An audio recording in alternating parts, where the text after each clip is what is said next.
Fantasy Philosophers is brought to you by fantasy-info.com.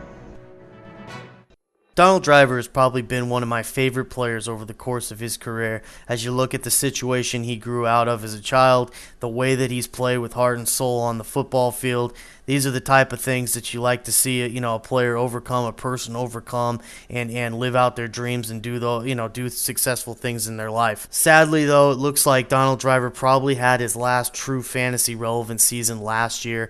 This year he's going to be 35 years old, and he had knee surgeries on both of his knees this offseason.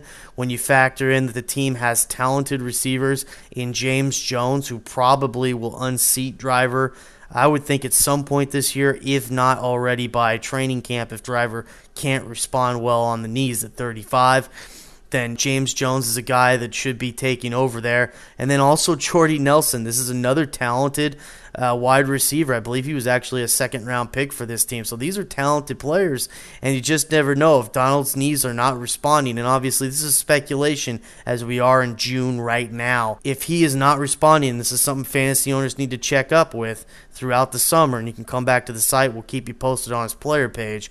But if it's not happening, then we need to continue to drop Donald Driver down in the rankings. And right now, if you're going to get Driver, I'd say at all this year, you should probably get him late in the draft or pass on him for this season, because right now at his age, it is relevant once you start seeing that kind of injury concerns. And remember, he had a decline at the end of last season in his production. So this is legit. This is definitely something you need to pay attention to, and keep that in mind as you're getting closer to your draft days. For more fantasy football information, go to fantasy-info.com and sign up for our free e-newsletter. Good luck in your 2010 Fantasy Football League.